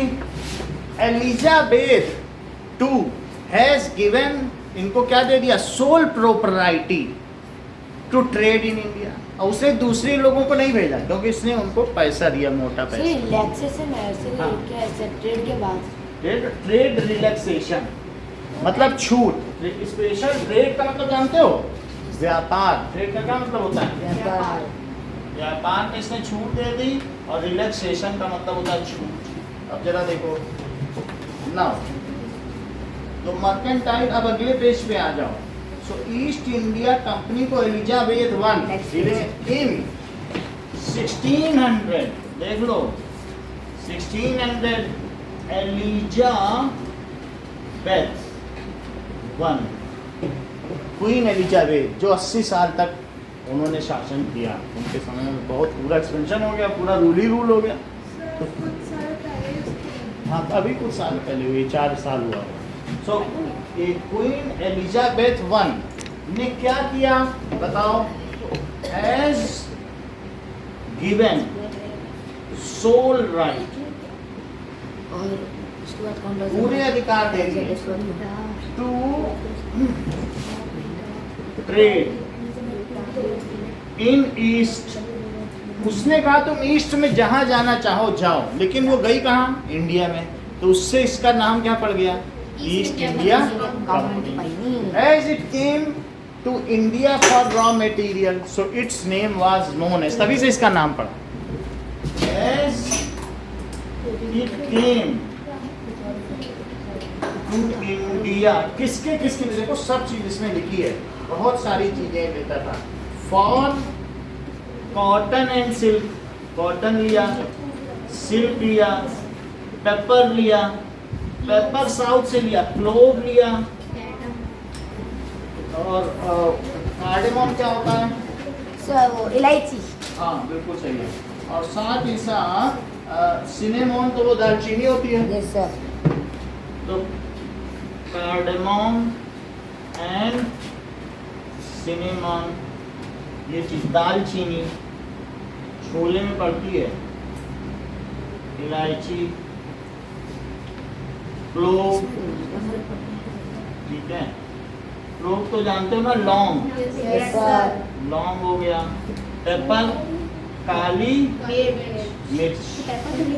सर मेनली सर सारे मतलब आप समझ लो उनके पास मिला जुला के कुछ सूखे पत्ते हैं जो वो लोग पिज्जा में डालते हैं, बस उनके अलावा मसाले नहीं है, स्पाइसेस नहीं है। यूरोप में तुम पूरे यूरोप में घूम लोगे, बस वही छिड़क छिड़क के सूखे पत्ते डाल के खाएंगे, चाहे इडली घूम लो। और यहाँ वो कहते हैं कि यहाँ पर ये एक्सोटिक इंडिया है, हर 20 मील पे नया व्यंजन। तो कह रहे हैं ये पूरे यूरोप में जो नहीं मिलता। हम वहाँ पर मिले थे, इससे चेकोस्लोवाकिया आज टूट चुका है, एक चेक बन चुका है और एक स्लोवाकिया, दोनों रशिया के थे। तो चेक गणराज्य का मुझको श्रीनगर में मिला। उसने कहा मैं तो खाने के लिए मुझे जब जरूरत पड़ती है तो मैं गुजरात चला जाता हूँ, फिर कभी अगर वो लिट्टी चोखा खाना है फ्लाइट पकड़ के बिहार चला गया। कहता है यहाँ तो सब चीज़ अलग अलग जगह अलग अलग मिलती है, कितना सारा। मतलब वो ये कहता था कि यहाँ जितने छोटे छोटे अलग अलग स्टेट है ना, वो अपने आप में सो वर्सेटाइल है। दीज आर, जिसको कहते हैं ना डाइवर्सिटी, विभिन्नता है, खाने पीने की भी विभिन्नता है, ड्रेस कोड की विभिन्नता है, रहन सहन की विभिन्नता है, जहाँ उसको जाना होता है चला जाता है। और फिर कहता था मैं पैसे भी बचाता हूँ, मैं यहाँ 20 दिन से रह रहा हूँ, अब ब्रेड जैम लगा के खा रहा हूँ, क्योंकि पैसे बचाऊंगा तो वहाँ इडली डोसा खाया। हाँ तुम तो बहुत पैसे बचा, तो वो पैसे ऐसे बचाता हूँ। कहता था ऑटो में नहीं खर्च करता हूँ या कार में, मुझे अगर चढ़ना होता है माउंटेन में तो पैदल जाता हूँ चढ़ने। सर तो यूरोप में बस चिली फ्लेक्स मिलता है। हाँ? यूरोप में बस चिली फ्लेक्स मिलता है। चिली फ्लेक्स है बस, वहाँ स्पाइसेस है ही नहीं कोई, सारे स्पाइसेस हैं इंडिया। और बस वही दोनों एक दो चीज़ हैं। आप वहाँ देखोगे वहाँ के लोग जो ब्रेड ही खाते हैं। Yes sir. समझ में आ गई बात कि नहीं? सर इटली मतलब यूरोप में। भाई ये चीज़ कही गई है, दुनिया में अगर नर्क है तो 4 जगह नर्क है। दुनिया में नर्क है यही है, ऊपर नहीं है नर्क। अगर तुम्हें अमेरिकन वाइफ मिल गई तो नर्क है, क्योंकि वो रोज तलाक देगी। अगर तुमको यूरोपियन खाना मिल गया तो नर्क है, रोज ब्रेड खाओ। अगर तुम्हें चाइनीज रेजिडेंस मिल गया तो इतनी गंदी तरीके से रहते हैं, रोज नर्क है। और तुमको इंडियन सैलरी मिल गई तो नर्क है, क्योंकि सबसे कम है। दुनिया में स्वर्ग है तो यही है। अगर तुमको अमेरिकन सैलरी मिल गई तो कहने ही क्या, सबसे ज़्यादा हाईएस्ट पे। अगर तुमको ब्रिटिश रेजिडेंस मिल गया, शानो शौकत है, रॉयल रेजिडेंस। अगर तुमको चाइनीज़ फूड मिल गया, क्योंकि सबसे कम पकाते हैं, ज़्यादा वो कुछ नहीं करते हैं, पहले इसको किया, बड़ी बनाई, फिर कढ़ा ली, वो न्यूट्रिशन को वेस्ट नहीं करते हैं। चाइनीज़ फूड मिल गया तो सबसे अच्छा। और अगर तुमको इंडियन वाइफ मिल गई तो 7 जन्म तक साथ देगी, यही स्वर्ग। तो इसलिए यहीं पर सब स्वर्ग है और यहीं पर सब नर्क है। तो इसलिए जो भारत में स्पाइसेस थे वो क्या हुआ बताइए, पूरी दुनिया में पसंद किए जाते हैं, उनके कुजीन में शामिल हुए। समझ में आ गई बात कि नहीं? तो उन्होंने किस किस का व्यापार किया, इतनी बात समझ में आ गई आपको? आगे देखो। चाइनीज का खाना से स्वर्ग कैसे हुआ? वो तो सर सर इसलिए बिकॉज दे उसको क्या करते हैं, प्रोसेस लेस। हाँ। कोई भी चीज है उसको आग में ज्यादा नहीं करते हैं, अच्छा। 2 मिनट में बना देते हैं। हाँ। तो उससे उसका न्यूट्रिशन क्या होता है, वेस्ट नहीं है। सर इधर ये से- चीज है। और यहाँ बनाने में 1 घंटा लगता है। पहले बड़ा उसकी tasty बड़ी बनता बनाई, है। फिर तल लिया, फिर सुखा लिया, फिर धूप दिखा दी, सारा न्यूट्रिशन तो हम इधर ही उधर कर देते हैं, है ना। वो लोग ऐसा नहीं करते। लेकिन जो होता है सर, किसी भी सर गिरे हुए जानवर को उठा के सर पका के दे देते हैं। वो तो उन्हें पकाना भी नहीं है, वो तो चूहा पकड़ के बस, अभी हम दिखा दें इसमें कैसे खाते हैं, इससे वो ऑक्टोपस दिखाया वो दिखाया था ना। तो बस उनको कुछ नहीं करना पड़ता, वो जहाँ जाएंगे उनको सीधे पास छोड़ दो, खाना पीना उनका चलता रहेगा। एक बॉटल सॉस दे दो, सब हो जाएगा उनका काम। अब देखिए ना, तो आपको ये पता चल गया कि ईस्ट इंडिया कंपनी कैसे ट्रेड करती थी। इतनी बात समझ में आई। Yes, sir. आगे देखिए ना, तो it was not east India but it was Portuguese explorer Vasco da Gama who discovered India in 1498। देख लो बुक में अगले पेज में। सर, उसने कैसे डिस्कवर किया? सर रूट डिस्कवर किया होगा सर, इंडिया तो सी रूट, सबसे पहले सिल्क रूट था, वो पहाड़ों से होके जाता था। वो कितना कठिन था, पहाड़ से भला कोई हिमालय से आ पाएगा इंडिया में कितने महीने, और पानी से तो फटाफट स्टीम इंजन बन गया भाई। जो चीज तुम 6 महीने में चल के आते थे, 3 हफ्ते में चले जाते। मैगी बनाकर सर गाड़ी भटक गया चला। था ना इंडिया को खोजने। नहीं, वो अलग अलग थे। एक अमेरिको गया, फिर एक कोलंबस गया, और ये स्पेन से आ गया। वो दोनों इंग्लैंड ने भेजे थे। इंग्लैंड ने शुरू से प्रयास किए, इंग्लैंड ने भेजा अपने यहाँ से। कहाँ? तो वो जो पहुंचा, तो पहले कौन पहुंचा? अमेरिको। बोला यही भारत है। कहाँ पहुंच गया? नॉर्थ इंडिया में। समझ में आया कि नहीं? बगल में यहाँ इंग्लैंड दिखाया था, और यहाँ इधर देखो, ये अमेरिका इधर था ऊपर के नहीं, Yes. North America. तो वहीं पहुंच गया। कौन पहुंच गया था बोलो? ये कौन है, और यहाँ पे कौन है बताइए? अमेरिका। अमेरिका। तो ये यहाँ इधर सर पे पहुंच रेड गया। इंडियंस रहते हैं और वो सर। अमेरिको था। बोलो क्या नाम था? अमेरिको। उसने बोला यही तो इंडिया है, और इसको रेड इंडियंस कहते यस हैं। सर। अभी भी वो रेड इंडियंस कहलाते हैं। फिर पता चला उसको बहुत दिनों बाद नहीं, ये इंडिया नहीं है। फिर दूसरा क्यों, क्या सर उनको रेड क्यों कहते हैं? रेड इंडियंस काले ही थे, और उसमें जो उनकी 100% पॉपुलेशन थी, अब 3% ही बची है। यूरोपियंस ने जब उस पर कैप्टिवेट किया, 97% को मार डाला है, अब 3% ही बचे हैं। बहुत तरीके के आप ये देखिए कि स्लेवरी होती थी, स्लेव ट्रेड, लोगों को मारा जाना, यही सब पहले करते थे, ठीक है। और धर्म युद्ध भी होते थे, crusades.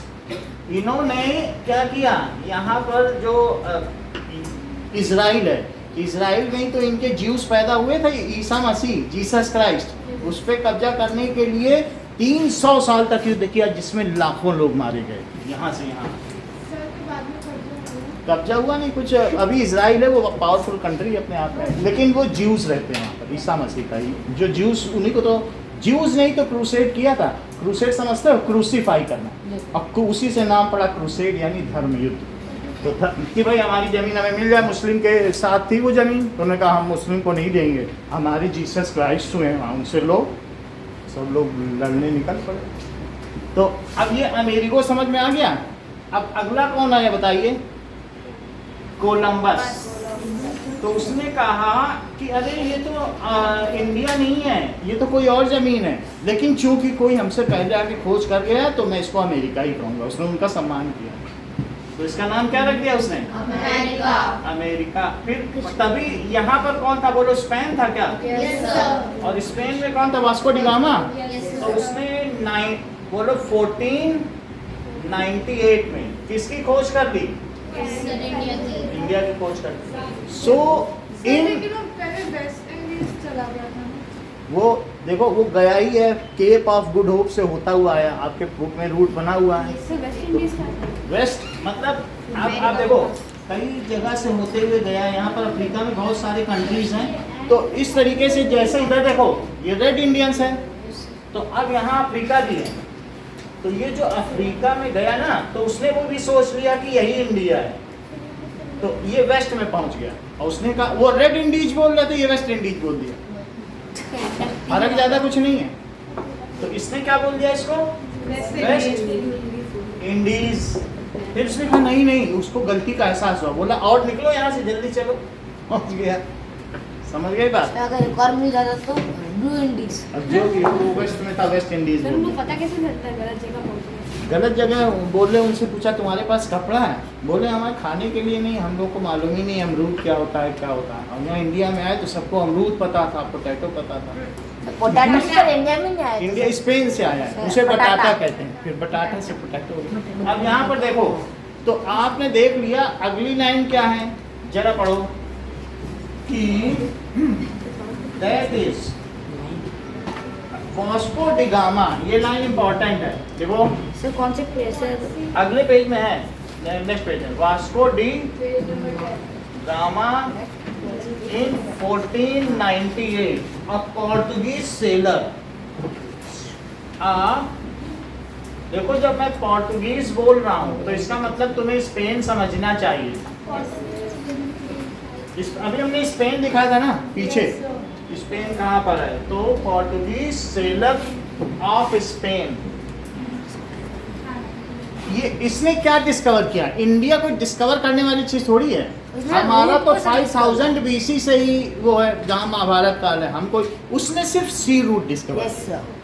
Discovered sea route from Europe to India. ये बात ध्यान रखना, डिस्कवर्ड सी रूट। वो आप लोगों को कंपास मालूम है ना, जिसमें नॉर्थ और साउथ दिखाता sir, है, yes, sir. उसी से उसने खोज सर लिया वो सर दोनों नहीं बोला। कि इतनी देर तक इससे चलना, फिर इस डायरेक्शन में चलना, इस डायरेक्शन में चलना, तो मिल जाए।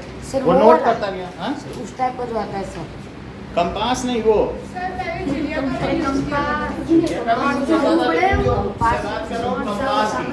That is जो नॉर्थ साउथ नहीं होता है, अच्छा वो वो वो कंपास वाला। लगाया कि नहीं? अच्छा वो वैसे रहा, एक दूसरा वाला समझ रहे हो ना? हाँ सर तो बस उसी से ये लोग सेलर लोग सारा काम करते थे और इन्होंने खोज लिया। नहीं इसके अंदर भी, इसके साथ भी एक दूसरा आता है, ये वो दोनों साइड सर इससे पढ़ नहीं किया उसको कंपास भी नहीं पता क्या होता है। सर इससे नहीं, वो जो एक नहीं होता नॉर्थ साउथ होता है, उससे। सर क्या है इसकी? सी रूट। सर वो मैंने मैग्नेट मूवी में वाला देखा था वैसे हाँ। ही कर रही है। चलो बात ना करें, या आगे देखिए। आगे अगला फिगर देखो। East India Company begins trade in Bengal. जैसा मैंने आपको बताया कि यहाँ पर जो बंगाल था, यहाँ पर कौन सी नदी बहती थी? रिवर हुगली। तो हुगली रिवर है, हुगली के पास 3 गांव इनको मिल गए थे, उसमें से कालीकुटा भी था। तो वहां से इन्होंने अपना काम शुरू किया। जरा देखिए, so East India company, those merchants were known as factors and where they keep their raw material is known as factory. तो merchants mercantile से आया है। उस वर also, चूंकि वो एक जगह से दूसरे जगह सामान ले जाते थे, तो इसको कहते हैं ट्रेड। ट्रेडिंग का मतलब यहाँ से वहाँ करना, कुछ उनको देना, कुछ अपना। वैसे ब्रिटिश से सोना आता था, उसके बदले में इनको कॉटन दिया। तो वर्ड आल्सो कॉल्ड, क्या कहा गया है? Factors and the place where they keep their raw material is called factory। तो जब औरंगजेब ने कहा कि तुमको फ्री ट्रेड है, तो सबको तो फ्री ट्रेड नहीं किया था। तो और जो छोटे छोटे व्यापारी थे बोले तुमको तो फ्री ट्रेड है और हमें नहीं है, हम भी कहीं कहीं इधर उधर ले जाना चाहते हैं। उसने कहा तुम सब छिप के मेरे पीछे आ जाओ और हम सामान लेंगे और तुम्हारे लिए लेंगे और कहेंगे हम ले रहे हैं और तुम हमें पैसा दे दो, हमको देना पैसा। समझ आई बात कि नहीं? कई और भी थे, उनको तो नहीं किया था ना फ्री ट्रेडिंग। तो उसने सबको एक साथ कहा मेरे साथ ही सेटल हो जाओ, और फिर उस सेटलमेंट के चारों ओर उसने फोर्टिफिकेशन, किलेबंदी कर दी, गड्ढा खोद दिया और बंदूकें तान दी ऊपर। तो सिराजुद्दौला ने कहा, वहाँ का जो नवाब था, अब वो सूबेदारी था, यहाँ हमने बताया कि नहीं सूबेदार कहलाते थे। तो वहाँ का एक नवाब था, औरंगजेब तो मर गया था, वो नवाब ही समझो। जो सूबेदार जहाँ जहाँ रहेगा वो सब नवाब कहलाए। क्या कहलाए बाद में? नवाब कहलाए। तो उसने कहा ये तुम क्या कर रहे हो, यहाँ किलेबंदी करने के लिए आए हो? और फिर वहाँ फिर जितने भी ट्रेड होते थे किसी ने पैसा ही देना बंद कर दिया। तो बोलो यहाँ पर कौन राजा था? बंगाल का नवाब कौन था? सिराजुद्दौला। कौन था यहाँ का नवाब? सिराजुद्दौला। दिस इज सिरा, इसकी फिगर भी बनी है आपके बुक में, सिराजुद्दौला। तो उसने बोला हम तुमको ऐसे ट्रेड नहीं करने देंगे और आक्रमण कर दिया और जीत भी लिया, उसका किला भी जीत। जरा आगे का फिगर देखो तो ईस्ट इंडिया कंपनी, अगला पॉइंट क्या है? East India company has started it's trade. कहां से शुरू किया? बोलो ट्रेड। फ्रॉम, ठीक है, कालीकुटा और नियर रिवर हुगली। इतनी बात समझ आया? अच्छा, सिराजुद्दौला ने क्यों ऐसा बोला? उसे ऑब्जेक्शन क्यों किया? उसने कहा तुमने जो फोर्टिफिकेशन किया उसके एक तरफ तो रिवर है, हमको पता कैसे चलेगा तुम क्या ला रहे हो क्या छोड़ रहे हो? मतलब 3 साइड से फोर्टिफिकेशन, एक साइड पानी में खुल रहा है, वही नाव लेके आ रहा है, सामान भेज दे रहा है, कुछ पता ही नहीं चल रहा किसी को। तो 1 साइड रिवर हुगली थी, तो वो सक्सेसफुल है कि वहीं सारे पोर्ट्स उतरते थे शिप, और यहाँ से सामान ले लाद के भेज देता था। क्या पता सर वो सर तो उसके लिए इसलिए अब अगले पेज में एक और फिगर देखो। सर रिवर के आगे क्या लिखा? हुगली कौन सी नदी थी? हुगली। हुगली है ना? हुगली हुगली। हाँ? सर हुगली। हुगली है ना?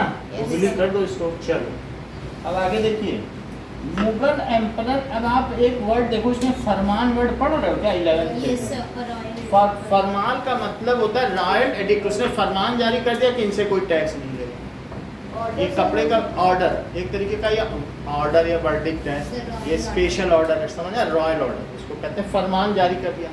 अच्छा, नीचे एक फिगर दिखाया गया है कि बोट्स जो होती हैं, विलियम सिम्पसन ने दिखाया कि बहुत सारी ब्रिटिश बोट्स यहाँ पर उतर रही हैं और यहाँ से रॉ मटेरियल कलेक्ट कर रही हैं। ऐसा पिक्चराइजेशन किसने किया है? राइटर का, वो आर्टिस्ट का नाम याद रखिएगा क्योंकि वो MCQ में पूछा जाता है, विलियम सिम्पसन।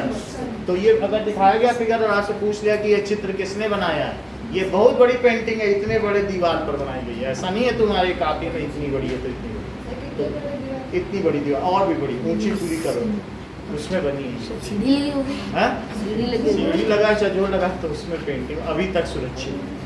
समझ में आया? तो ये उसने एक चर्च में बनाई, ये मद्रास के एक चर्च में बनी हुई है, एक दीवार। तो ये इसमें दिखाया है विलियम सिम्पसन ने ये पेंटिंग कब बनाई? 1867। अच्छा, अगला चित्र देखो, ये किसका चित्र है? कोई मुझे बता सकता है कि ये जो होते थे क्या कहते हैं, ईस्ट इंडिया कंपनी के हेड जो भारत में व्यापार करते थे, उनका क्या नाम था? Governor general. उनका नाम गवर्नर जनरल क्यों था?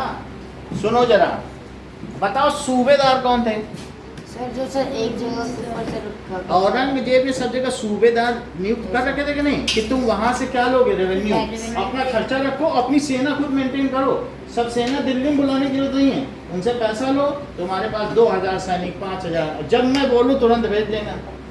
सेना नहीं रखता था औरंगजेब, थोड़ी सी रखता था दिल्ली में, और बाकी सबसे क्या क्या रखा था कि तुम हमको इतना पैसा दिल्ली बस भेजते रहो, ये नहीं कि चुपचाप राज्य करो, तुम हमको एक बैलगाड़ी सोना भेजते रहना और तुम अपना काम करते रहो, तो हमें भी पता चल जाएगा। समझ में आई बात कि नहीं? और सेना रखना, जब मांगो जितनी सेना तो दे देना, और जो जिसकी सेना अच्छी होगी हम उसे और प्रमोशन देंगे, एक और राज्य दे देंगे।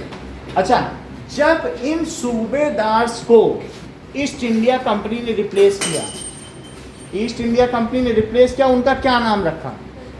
गवर्नर। अभी ये सूबेदार थे, या फिर इनके बाद जो आए, जो ईस्ट इंडिया कंपनी के पपेट थे, पपेट का मतलब समझते हो? कठपुतली, वो जो ऐसे चला जाता, उनको वो सब, वो बाद में नवाब कहलाए, और फिर उनको भी हटा दिया, बोला ये सब अच्छे नहीं है, हम अपने रखेंगे। तो बोलो ये रीजन क्या था इंडिया का? इंडिया में भी तो अलग अलग रीजन थे कि नहीं? तो यहाँ पर ये ऐसे अलग अलग रीजन था, तो उसने मद्रास प्रोविंस, क्या कहता था उसको? बंगाल प्रोविंस, अवध प्रोविंस, और इसी तरीके से राज्य। प्रोविंस एक अपने आप में बिल्कुल सोवरन, संप्रभु राष्ट्र प्रोविंस कहता था, और वहाँ उन्होंने गवर्नर रख रखे थे ईस्ट इंडिया कंपनी। ये बात की बात है, जब ईस्ट इंडिया कंपनी ने सब जगह कैप्चर कर लिया ना, तो मुंबई प्रोविंस के लिए अलग गवर्नर, और उन सब गवर्नर का हेड क्या कहलाया? Governor general. तो सर तो वो वॉरेन हेड होता था ईस्ट इंडिया कंपनी का। बोलो, बात समझ में आ गई? सर वॉरेन हेस्टिंग्स से फर्स्ट गवर्नर थे सर। देखो, जो पहले चैप्टर की लिस्ट है उसमें सबसे पहला नाम वॉरेन हेस्टिंग का है। अब हम उसी की बात करने जा रहे हैं और इन्होंने देखो कितना अच्छा बता दिया इसमें। गवर्नर जनरल को पहले वॉइसरॉय बोलते थे। जब गवर्नर जनरल था 1857 का, गवर्नर जनरल को पहले वाइसराय बोलते थे, ठीक है कि नहीं? तो यहाँ पर बाद में उनको क्या कह दिया गया? Governor general of India. Hello, हाँ जी, हाँ नमस्ते जी। कौन? निखिल की क्लास तो 16:45 पे छूटेगी, ये 18:45, 6:42। ठीक, नहीं अभी तो आधे घंटे 35 मिनट है। चलो, इतनी बात हो गई। तो ये हो गया स्टार्टेड इट्स डेटा, यहाँ तक बात हो गई। आगे देखिए, तो अब गवर्नर जनरल हो गया ना। उस अगली चीज देखो, रॉबर्ट क्लाइव कौन? अगला फिगर देखो, अगले फिगर में आ गए आप लोग। तो इसमें बताया गया है कि जो कंपनी थी और नवाब के बीच में इंटेंसिफाई हो गया। क्या हो गया? क्लैशेस हो गए। किस बात को लेके क्लैश हुए बताओ? रेवेन्यू, राजस्व, कि भाई पैसा हमको दो, तुम हमारे यहाँ से कॉटन ले जाओगे तो क्या पैसा नहीं दोगे? तो उसका कर दो। तो टैक्स चुकाना पड़ता था जो जिस जगह का था, क्योंकि उसी से उनका खर्चा चलता था। तो अब हम देखेंगे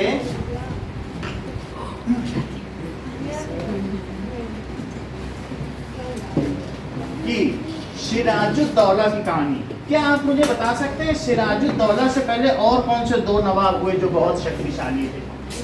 और सिराजुद्दौला को हराने में किसने मदद की? बहुत अच्छी बात है। अली वर्दी खान था उसके पहले, वो भी पावरफुल था। फिर सिराजुद्दौला आया, ये बंगाल के नवाब होते गए। और फिर उनका एक वो था सेनापति मीर जाफर। तो सिराजुद्दौला ने क्या किया बोलो? हरा दिया इन लोगों को, बोला खाली करो कलकत्ता, और आगे बढ़ गया। मतलब 3 गांव थे ना अगल बगल के, फोर्ट खाली कर दिए। अब कलकत्ता की ओर वो बढ़ रहा था सिराजुद्दौला। तभी ये बात किसको पता चली? रॉबर्ट क्लाइव को। वो कहाँ बैठा था? मद्रास में। फिर से देखो, ये रॉबर्ट क्लाइव कहाँ बैठा था? मद्रास में। कौन बैठा था? रॉबर्ट क्लाइव भी एक कंपनी का ऑफिशियल था। उसको पता, अरे काली कुत्ता है वो खतरे में है, और उसको कौन अभी अटैक करने आ रहा है? सिराजुद्दौला। सिराजुद्दौला ये कौन था? नवाब ऑफ बंगाल। ये नवाब लोग ऐसे होते थे कि बिल्कुल कुछ नहीं करते थे। अगर ये भागना भी तो इनको कोई चप्पल पहना है, या अपने हाथ से कुछ काम नहीं करते थे। तो कई तो ऐसे थे कि जब अंग्रेजों का अटैक हुआ, बोले मेरे सारे नौकर भाग गए, मुझे चप्पल कौन पहना है? हर चीज, ब्रश भी कोई कराता था, अपने हाथ से नहीं करते। इसीलिए कहते हैं लोग कि तुम कहीं के नवाब हो क्या? कुछ भी नहीं करते थे। तो ये चीज है। तो रॉबर्ट जब ये हार गया, इसकी सेना हार गई, यहाँ भी तो इनका एक ऑफिस था फोर्ट, तो इसने रॉबर्ट क्लाइव ने अपनी सेना भेज दी, और फिर सिराजुद्दौला को उसने क्या कर दिया? हरा दिया। बात समझ में आ गई कि नहीं? तो इस तरीके से फिर और कैसे हराया? इसने किसी ज्यादा सेना नहीं की, उसने मीर जाफर को मिला दिया। सिराजुद्दौला का सेनापति कौन था बताओ? तो इसका जो चीफटेन था, चीफटेन का मतलब क्या होता है? सेनापति। मीर जाफर, सुन लो जरा, मीर जाफर खुद राजा बनना चाहता था। कहता था मैं राजा बन जाऊं, ये कहाँ से बन गया?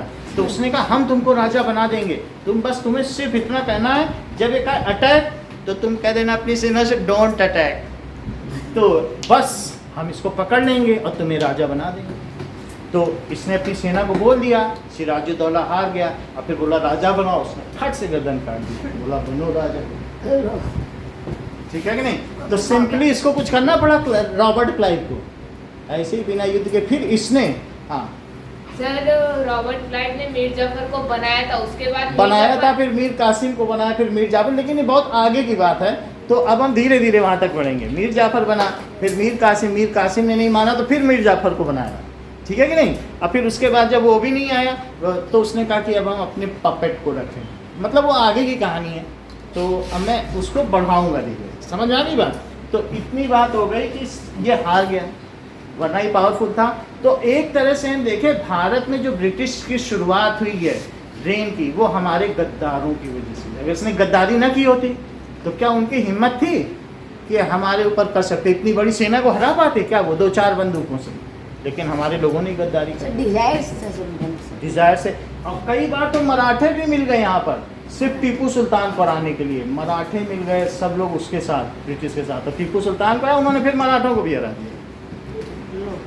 ऐसे मतलब फिर वो तो पूरे में टेरिटरी में उन्हें कब्जा करना है, तो धीरे धीरे आपकी बुक में ये बढ़ेगा। अब हम बात करते हैं किसकी बात?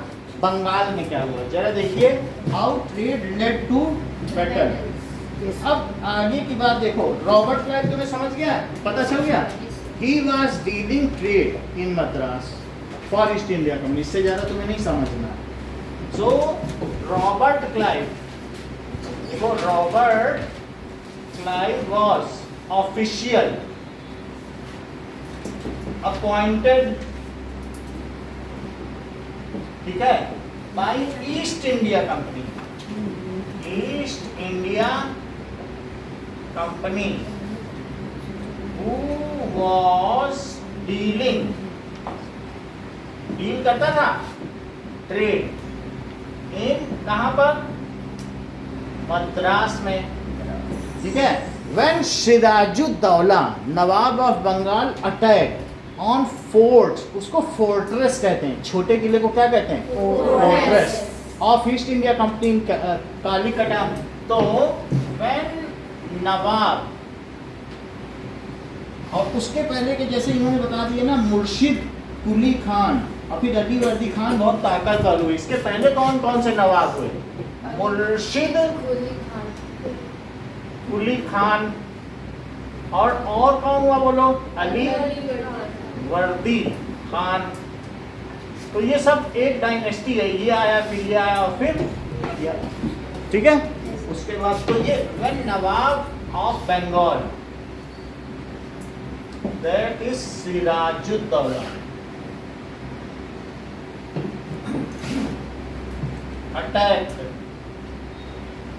ऑन, ठीक है, क्या करा? मूव्ड टू अटैक, किस पे अटैक करने के लिए? फोर्ट्रेस, फोर्ट मत लिख देना, फोर्ट्रेस ऑफ, छोटा छोटा किला बनाते थे, fortress of Kalikata of East India company. Sir हाँ, सर मुगल ज्यादा पैसे वाले थे कि नवाब? नवाब तो छोटे छोटे हैं, मुगल तो पूरे भारत के थे। अब उसी मुगल के औरंगजेब के जाने के बाद 70 नवाब बन गए, अवध का नवाब अलग, सब अलग अलग नवाब, तो मुगल के पास ही ज़्यादा पैसा होगा। सो कालीकुटा ऑफ ईस्ट इंडिया कंपनी। तो जब उस पर अटैक किया तो बोलो कौन आया? रॉबर्ट क्लाइव सेंड इट्स, वो गंड नेवी, ऐसी नेवी भेज दी, ऐसी सेना भेज दी, जरा देखो उसने आप हाँ, तो मतलब नेवी ही थी वो उनकी। नेवी का मतलब है जो आर्म्ड शिप्स होते हैं वो नेवी कहलाती है। तो उन्होंने नेवल फोर्स भेज दी और फिर उसके पास गन्स थी। बोलो बात समझ में आ गई कि नहीं? नेवल फोर्स भेज दी यहाँ से समुद्री रास्ते, और वो पहुंच गई। मंगल पांडे पिक्चर में देखो कैसे फरफराती हुई, यानी ऐसे हैरान कर देती है वो, चित्र ही हैरान करने वाला कि naval army coming to Hubli. चला हम भी आपको दिखा रहे हैं क्योंकि वो चित्र बहुत अच्छा है।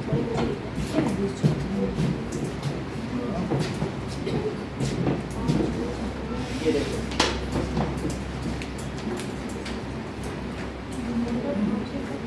नेवल फोर्स, ये देखो East India company's naval force approaching to Hooghly river. जरा देखें नेवल फोर्स,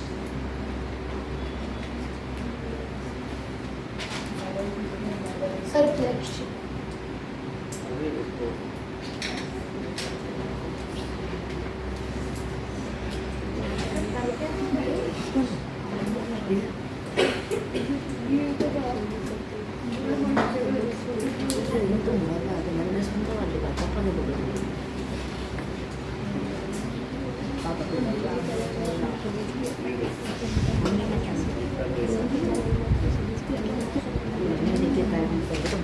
तो ये दिखाया गया, ऐसा ही मंगल पांडे पिक्चर में भी दिखाया गया कि बहुत सर सारे रिफ्लेक्शन आ रहा है देखिए। तो ये देखिए, ये सर ऐसे- विजिट में देखो ऐसे दिखाया जा रहा है। अब इसकी तुम YouTube में भी देखो द सेम कि कितना अच्छा दिखाया गया आपके साथ। फिर वो है ना, तो ये देखो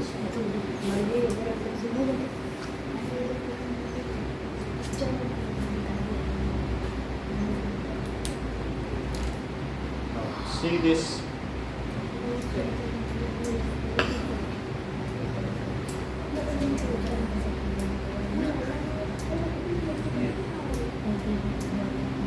तो बैटल ऑफ प्लासी ये भी ऐसे ही दिखाया जा रहा है कैप्चर। मुझे नहीं लगता कि इसमें दिखाया जा रहा सर कुछ नहीं है इसमें, बस टेक्स्ट लिखा हुआ है ना। लगा दो सर। है, टेक्स्ट लिखा हुआ है। इंडियन नेवी इसमें दिखाया नहीं गया।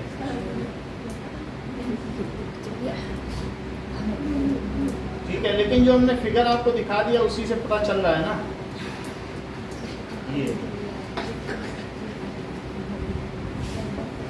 ये देखो, तो दिस वाज हाउ ये ओके। तो नेवल फोर्सेस इज अप्रोचिंग। अब देखिए, तो अब ये रॉबर्ट क्लाइव का फिगर आपको पता चल गया। आगे देखें तो इस फेमस बैटल को क्या कहा जाता है? Sir battle of Plassey. Battle of Plassey क्या है? So attack fortress, Robert Clive send its naval force. Robert Clive send its naval force, ठीक है, to Hooghly river. Hooghly river पे भेज दिया। And Mir Jafar the chieftain, किसका चीफ्टन? ऑफ सिराजुद्दौला। वो क्या है, उसने क्या किया होगा, मतलब एक तरीके से धोखा दिया। तो मीर जाफर, ठीक सर है, became a traitor। हाँ, चीफ्टन। चीफ्टन किसका चीफ्टन था? ऑफ सिराजुद्दौला।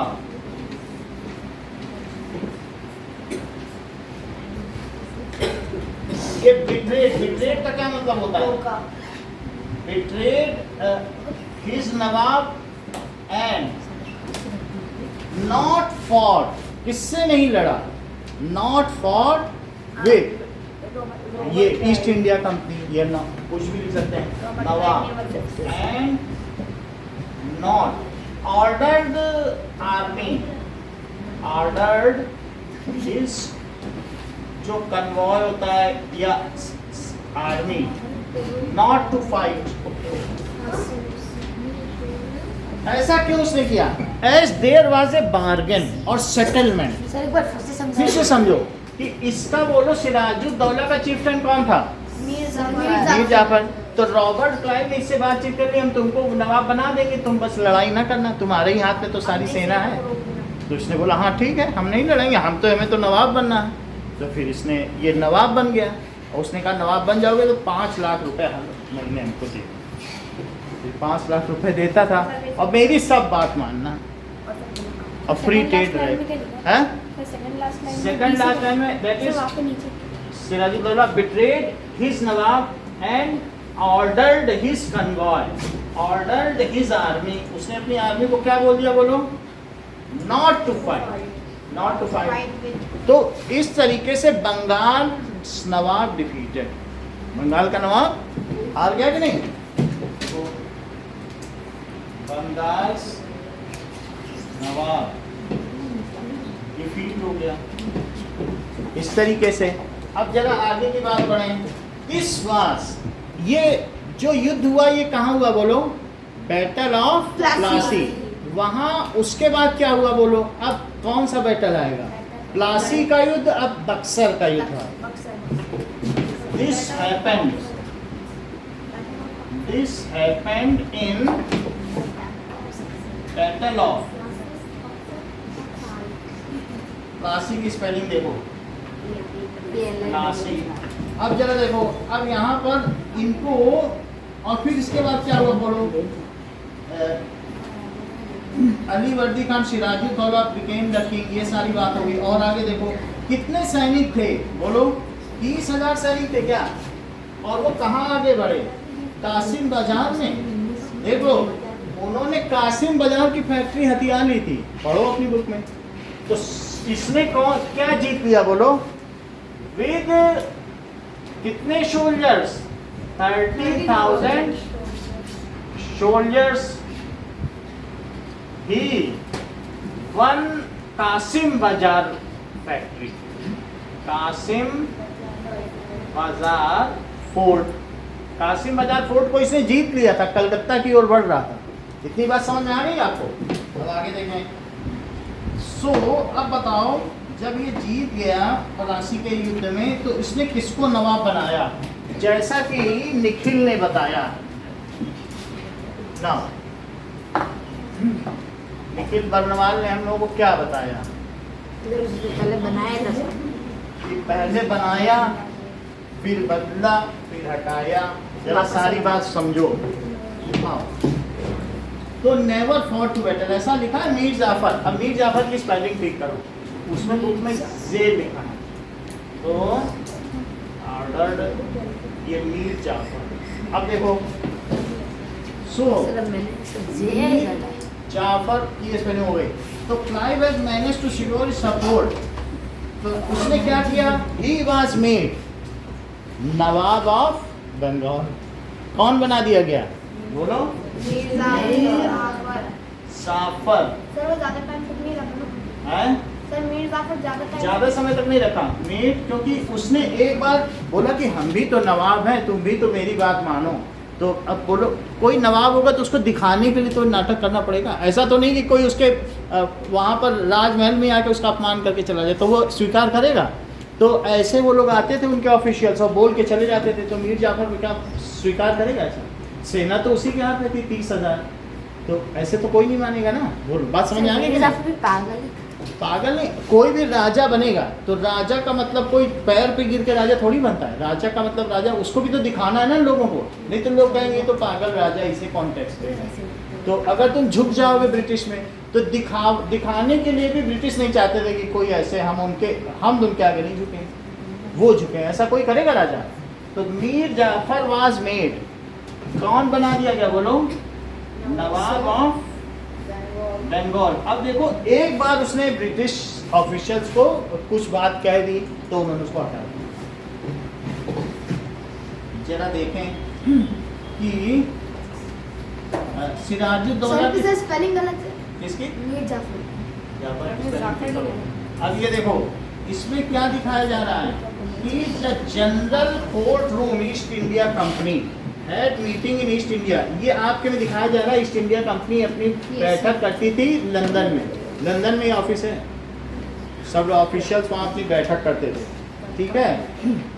अब जरा देखो कि ये कह रहा है ईस्ट इंडिया कंपनी किसको कह रही है? वहाँ के विलियम पिट को। मतलब विलियम पिट कौन थे? एलिजाबेथ के समय में एक रॉयल थे, जैसे नहीं होते थे, मतलब एलिजाबेथ के वफादार। उसने कहा देख लीजिए कि यहाँ पर हमें ऐसा ऐसा करना पड़ रहा है, अगर हम यहाँ क्या ले लें। वहाँ बोले रॉयल से हमने तो उनको ट्रेड करने भेजा था, तुम ये सब क्या करने लग गए। तो इसने एक सफाई में एक लेटर लिखा था that is the promise of riches. उसने कहा कि हमें क्या क्या परेशानी हो रही है, और अगर हम यहाँ का वो ले लें, रेन ले लें, तो हमको रॉयल्टी मिलेगी और हमारा सोना वहाँ से आने से बच जाएगा। हम यहीं से पैसा कमा के यहीं से खरीद के बेच देंगे फ्री में। तुम जो सोना बेचते हो ना, कि यहाँ से कॉटन लेके आओ, अगर मैं यहीं का बंगाली ले लूँ तो जब बंगाल इसके हाथ में आ जाएगा तो यहीं से पैसा मिल जाएगा इसको, और उसी से पूरे भारत का कॉटन बेच देगा। तो बोलो ब्रिटिश से चाहिए होगा सोना क्या? ये इसने लिखा। तो उसने लास्ट लाइन देखो क्या लिखी है, now I leave you to जज whether an income yearly of 2 million sterling. तुम 2 मिलियन स्टर्लिंग कमाना चाहते हो कि यहाँ के रेन के राजा बनना चाहते हो? इसने बोल दिया ये बात। वो ज़्यादा अच्छा लगेगा कि ये अच्छा लगेगा? और फिर जो वहाँ के लोग आने लगे ना, इनकी यहाँ खूब खातिरदारी होने लगी और उनको नैबॉब्स बोलने लगे। क्या बोलने लगे? अब सबके मन में आ गया वहाँ से कि हम तो इंडिया जा रहे हैं, हमें भी कोई नवाब बना दे। और यहाँ तो आते ही स्वागत होने लगता था, सोना बरसने लगता था, लोग सब झुक जाते थे। समझ में आएगा कि नहीं? तो वहाँ से एक कंपनी का ऑफिशियल ही आता था, लेकिन वहाँ उसकी शान शौकत जब वो यहाँ से चिट्ठी लिखता था तो वहाँ लोग सोचते थे इंडिया में इसको कितना वो मिला हुआ है। बात समझ में आ गई? हाँ आइए आइए।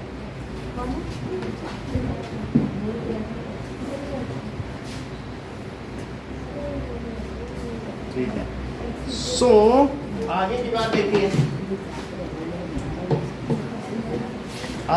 After the defeat of Plassey, Sirajuddaula was assassinated. Sirajuddaula क्या हुआ? नाउ सिराजुद्दौला को मार दिया गया। सिराजुद्दौला वाज, कौन देखो कुछ कर रहा है, आप लोग देखें, वाज assassinated। अनमोल उसको मना करो करने को, ये जो कौन कर रहा है, ठीक है, उसका हत्या कर दी गई। आगे देखिए, और मीर जाफर तो नवाब बन गया। अब बताइए, मीर जाफर क्यों कंपनी ने अपने हाथ में नहीं लिया? क्योंकि the company does not want to take the botheration. वो लेना ही नहीं चाहती थी अपने हाथ में ये सब बॉडरेशन कि एडमिनिस्ट्रेशन वो नहीं लेना चाहती थी। बोलो तुम संभालो, हमको पैसा देते रहो। रेवेन्यू कौन कलेक्ट करे, अपने आदमी कौन बैठा है? कोई चाहेगा? कोई नहीं चाहेगा। तो इसलिए उसने सोचा कि लोकल रूलर कोई काम करने दो। लेकिन एक बार ऐसा हुआ, उसने देखा कि there it is very difficult, क्योंकि at certain times the puppet nawab also disagree with company. जो कठपुतली नवाब है वो भी आँख दिखाने लगते हैं कभी कभी, क्योंकि उनके पास सेना है कि नहीं, तो वो भी कहेंगे कि नहीं ये ऐसा क्यों कर रहे हो। तो बहुत डिफिकल्ट हो गया। ऐसा मीर जाफर ने एक बार कर दिया। सर मीर जाफर के पास सेना थी, पर वो ब्रिटिश को हरा सकता है। Yes sir. मीर जाफर के पास सेना थी, लेकिन इनकी अपनी नवल आर्मी थी। सो वो पपेट था, तो वो ऐसा कर मतलब जो भी हो, बट कुछ ना कुछ उसकी वो थी। इनके पास पूरे भारत में जगह जगह अपने फोर्टिफिकेशन थे, और उसके पास बंगाल में ही था। तो अब जरा देखो, तो मीर जाफर ने क्या किया? प्रोटेस्ट किया। व्हेन मीर का एंड उन्होंने क्या कर दिया बताइए? Company once Mir Jafar protested, East India Company now Mir Qasim was replaced. अब समझो, मीर जाफर ने क्या किया? कंपनी का विरोध किया, तो उसकी जगह किसको बैठा दिया गया? East India Company. East India company replaced, किससे रिप्लेस कर दिया? Mir Jafar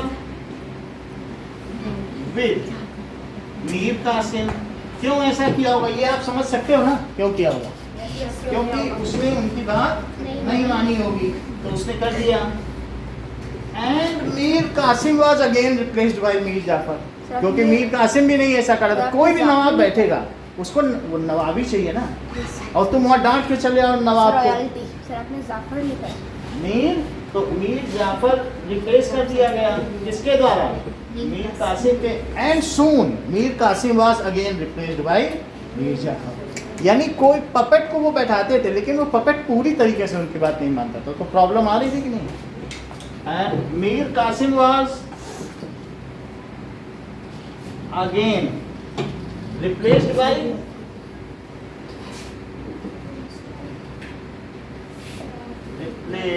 by Mir Jafar. इतनी बात हो गई। अच्छा, इसके बाद क्या हुआ? मीर जाफर को कितना पैसा देना पड़ता था, क्या आप देख कर बता सकते हैं अपने? 5 लाख 5 रुपए। लाख। बताइए जाए सर। आपने बोला 5 था लाख। अभी। सो मीर जाफर को 5 लाख रुपए देना पड़ता था। By the time Mir Jafar died 1765, अब मीर जाफर मर गया तो कंपनी ने किसी को भी नवाब नहीं बनाया। मीर जाफर कब मर गया? Mir Jafar died in 1765। जब से इनको रॉयल्टी मिली, अब से कितने साल बीत चुके थे बताओ? क्या उन्होंने अपना व्यापार 1600 में शुरू किया था? और अब कितना समय आ चुका था? 1765। ये कहानी चलनी है 1857 तक, इस चैप्टर। तो उसके बाद क्या हुआ? अब देखो, तो मीर जाफर जब मर गया तो क्या हुआ बताइए? When Mir Jafar died, so now we become Nawab. Company decided to become Nawab themselves। उन्होंने कहा हम ही नवाब बन जाते। Now company decided to become Nawab themselves। तो कंपनी ने अपने नवाब खुद बना दिए। ये बात समझ में आ गई? अच्छा, फाइनली ये मीर जाफर डाइड हो गया 1765 में। Finally 1765 Mughal emperor appointed the company as diwan. इसके आगे की जो कहानी है वो हम कल कंप्लीट करेंगे। कल भी हिस्ट्री चलेगी, ओके ना? तो जो बाकी का बचा हुआ पोर्शन है उसको कर इतना ही रखो।